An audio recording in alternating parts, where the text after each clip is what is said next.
Hi friends, welcome to our Studies YouTube channel. This is part 44 in Azure Data Factory real-time scenarios playlist. In this video, we are going to discuss about how we can delete files which are less than certain specific size in a folder using Data Factory or using Synapse pipelines. So both are same. If it is a Data Factory or Synapse pipelines, both are actually same. So this video is I am going to take 100 bytes size as a threshold value. So let's assume if I have a folder and inside that folder I have multiple files. I want to delete the files which are less than 100 bytes. That is what my requirement is. Let's try to see a practical demo implementation of it, how to doing that. So let me go to browser. This is my Azure portal. Let me open a data lake storage which is ADLS Mahir, and if I navigate to containers here, I have a container called sample container, and inside a sample container there is a folder called data. So there are three files in this folder. So let me minimize this here, and if you see abcd.txt file size is 100 bytes, 10 bytes. Customer target.csv file is 116 bytes, and there is a employees.csv file which is almost like a 30.43 kb. So we have three files with different size. So what I want is I want to see all these files, and if any file size is less than 100 bytes, I want to delete that.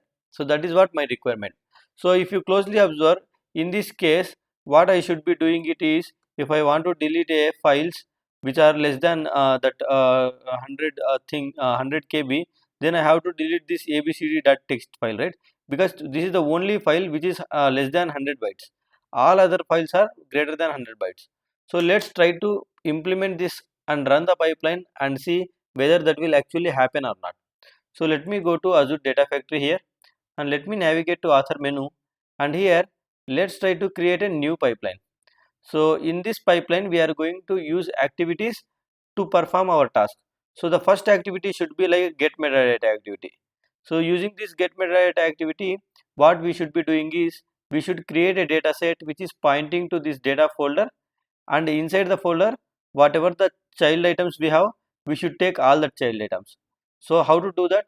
So in a get metadata activity, let's navigate to settings tab here, and here we should select a data set which is pointing to this data folder. So I have already one data set which is called data folder data set, which I already created, and if I open this data set, it is pointing to the sample container data folder only, and it is not pointing to any file. So make sure it is not pointing to any file. Why? Because the data set should be pointing to a folder, and on top of that data set under this field list we are going to select these child items, so that inside the data folder all these child items names we can get it in a output JSON of the get metadata activity. Now let me hit debug execute and see whether we are getting our output JSON of this activity with all the child names or not. So let's wait for the execution to complete here. So once this step is successful, then we will implement the further steps which will help us to achieve our goal. So here if I see output JSON of this get metadata activity, let me copy this entire JSON, and then let me open a notepad and let me paste it here. And if you closely observe in this output JSON, there is something called child items property which holds this entire array, and inside this array there are totally 3 items. So from here to here one item, and here to here second item, and here to here third item. So and in each item we have a name property which gives the file name, and we have a type property that will actually tell us whether it is a file or folder. So till here we are good. Now what we should be doing, we should pass this entire array to a for each activity, so that for each activity can loop through every item from this array. That means in the first iteration it will take this data and loop, and the second iteration it will take this data and loop, simultaneously third iteration. So inside the iterations we should take this name property to take the file, and then look at a size of it, and then we have to decide whether we have to delete it or not. Let me practically show you that.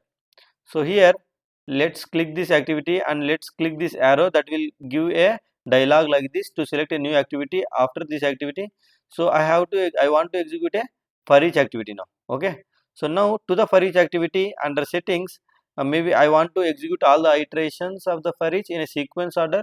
So I am selecting this, and under items property I should pass from this output JSON all the child items, right? Why? Because child items property holds the entire array. So let me do one thing. So let me copy this child items property. So this is how we need to write the expressions always. So click this add dynamic content, and here from the activities outputs take your activity. So this thing will represent this dot output, right? This thing will represent this entire JSON whatever you are seeing here. So from that I want only child items property because that holds the array. So on top of this output use dot then child items. So this is going to give array to our for each activity, and now for each activity will perform 3 iterations. This is first iteration, this is second iteration, and then finally this is third iteration. So now let's go inside for each activity, and here let's use get metadata activity once again, and this time to this get metadata activity we should be using a data set that is pointing to a file in a data folder but dynamically. So let me do that how it is. So let me create a new data set. So our storage is gen2, so select that connector and let's take the binary format and let's name it like maybe file in data folder. So this is the name of the data set, and let me select a linked service for my storage account, and here let me select the sample container data folder, but we should not select any file. The moment you select any file here, that will become a like a static data set pointing to that file. So what I want, the file name should be dynamic. So till the data you select it, and here I am not selecting a file name. Let me click OK, and see data set created here and got selected in a get metadata activity. Open this data set here, and here I want to dynamically represent the file name. So for that, inside a data set create a parameter, go to parameters, create a new parameter called maybe like a file name, okay, and then go back to connections, and here click this add dynamic content and take this property. So this property is coming from the data set, so select it. So now this data set is going to point to sample container data folder, but the file is going to be dynamic. Whatever the value you pass into this parameter, to that file it will point. So now if I go back to our pipeline, if you see, since I selected the data set which has a parameter called file name, that is the reason if you see in the pipeline file, you see this box, right? So you see this area where it is asking for the file name property or a parameter which is there inside this data set, supply a value. So now we are currently inside a for each activity, right? So to the value I am going to click this add dynamic content, and if I select this for each iterator, it is going to give you item. So what this item will be, right? Each iteration of the for each. So in the first iteration it will take this entire JSON. So item will represent this entire JSON. So what I want from this item, I want only name property, right? Because I want to point to that file. So what I will be doing, on top of item I will be using a name property that will actually gives the file name. So let me hit OK. So now my dataset here is pointing to a file inside a data folder dynamically, and for that particular file I want to get the size property. Why? Because size will give you like what is the size of that particular file. So let me hit debug execution till now and see what we have achieved so far. If you see under output tab, we can see our executions here. So it is started with a get metadata activity execution, and now it will move to the for each, and inside the for each you have a get metadata 2. So it is started running that as well. So let me hit refresh button once again here, and if you see here in the get metadata 2 which is inside a for each activity, if you see the first execution, it taken employees.csv file, okay, and if you see the size of it, if I clicking by clicking the output, it says 31,164. Why that value is coming? If you go, if you see employees.csv file which is 30.43 KB, so all the size values you see in the output JSON will come in a bytes actually, okay. So the KB value converted into bytes, and that's what it's shown here. And if you remember, this file abcd.txt file has a 10 bytes only. So let me see that whether that came or not. So if you see input JSON of this one, this is like customer target CSV file, no. If you see the input JSON of this one, this is abcd.txt file. So let's try to see what is the size of this abcd.txt file. If you see, it is giving you 10. So far we are good. So now here let's do one thing. So let's create a variable here inside a pipeline, and let me name this variable like file name, which is a string type. And now inside of for each activity, let's what we did, if you remember, to the get metadata activity, we have used this code to take the name of the file. Okay, so instead now what we are going to do is we are going to use a set variable activity here first inside of for each, and from the set variable activity we will be executing a get metadata. And in the set variable activity, for the file name variable whatever I created, we are going to set that file name using this for each iterator dot name property. So why we are doing this? Anyways, here it is already working, right? If I use like this, why we are creating a variable to hold that file name, and then here let's delete that and let's try to use that variable as a value here. So let me go to variables here. Under variable, I can take this variable. So why we are doing is, if right now we are under for each, inside a for each up to one layer, this item dot name property will be accessible. But what we have to do is, once we get a size here, right, using a get meta activity, we have to use a if activity, and inside a if activity we have to use a delete activity to delete that file. So when you use a delete activity inside this if activity, the item dot name property will not be accessible. So why? Because the item property will be available only in the first layer of the first for each activity. So that's why we are storing that item dot name value into a variable as a file name, and then let's use that variable across the activities wherever we need it after that. So in the get metadata activity we need it, we have used it, and here we are getting a size of that particular file. And what we are doing, the immediately once we get a size of the file, what I am going to do, I am going to use this expression field of the if activity, and here I am going to write a dynamic content. And to this dynamic content, what I will be doing is I will be using this maybe less than or equals function. So what I said, if any file which is less than or equal to 100 bytes, I want to delete it, right? So that's why. So here we should be giving the size of the file. So how, where we got the size of the file? If you remember, if I go back to pipeline 5 here, and if I show you the output JSON, if I go to output JSON, from the get metadata to activity, if you see the output JSON, size is the property name that will give you the size of that particular file. So what I will be doing, so here we got that size property for each file.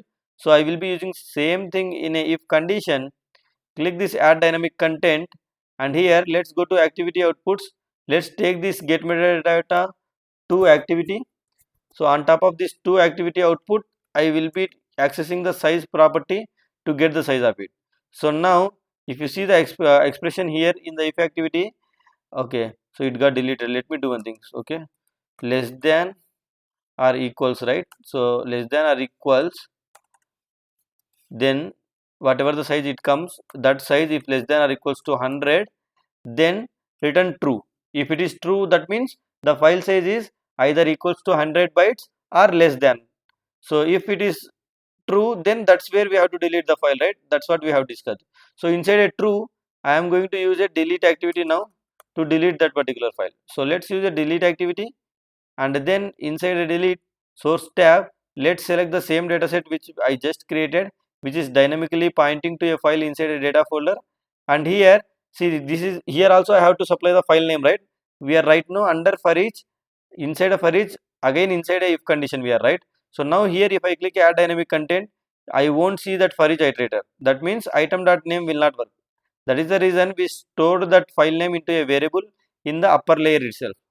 So now let's take that variable as a value to the dynamic dataset. Now this dataset is pointing to that particular file dynamically, and we are using this dataset inside a delete activity. That means the file will get deleted. So now let me hit this debug execution button. Okay, so there is a validation error. What it is saying is, let me close this here. Inside a delete activity, under log settings, it is enabled logging. That means whatever the file it is deleting, it will actually log you in a file in a storage. So I don't want any logging for now, so let me remove that. And now let me hit this debug execution button, and let's see what will happen. Once the pipeline execution completes, it should delete this abcd.txt file, but other files should be there. Why? Because other files are greater than 100 bytes. Only this file is less than 100 bytes. So let's go to the pipeline execution here and let's see what is happening here. So get metadata activity 1 executed successfully, and then if you see for each activity started and set variable activity, set the file name here employees.csv, and then get metadata activity got the size of it. Okay, see 31,164, and then in the if condition the validation will happen whether it has to go inside a true or false. If it will go inside a true, then delete will happen. See now here this time it is executing a delete. Why? Because I think if you see here, now we got a file size as a 10 bytes. For which file we got it? So let me click the input JSON of the get metadata to for abcd.txt file. So that means if condition is true, now it went to delete activity to delete that file. Now I think everything is executed successfully. So let's wait, let's refresh this status here once, and then let's go to the storage and see. See, our pipeline execution is completed successfully. You can see here, right? Now if I go back to our storage and if I refresh, I should be not seeing this abcd.txt file. Why? Because this file size is less than 100 bytes. Let me hit refresh button. See, that means now using this implementation we were able to delete the files from certain size. In our case we have decided 100 bytes. So very simple, use the get metadata activity, and to this activity we have supplied a data set which is pointing to a folder and getting all the file names using the child items. Then all that file names we have supplied to for each activity, and inside a for each activity what we are doing is, if I go inside a for each activity, I am setting a file name into a variable first, and then using another get metadata activity, here I am supplying that file name dynamically and trying to get a size of that particular file, and then using a if condition to see what is the size of my file, whether it is less than 100 MB 100 bytes or not. If yes, under true, I tried to use a delete activity to delete it. If not, I mean based upon our own requirements we can change that what is the size to where to we have to delete and everything. Okay, so let's go back to presentation. That's it in this video. I hope you enjoyed this video. Thank you for watching. Please subscribe to my channel and press the bell icon to get the notification whenever I add videos. Thank you so much.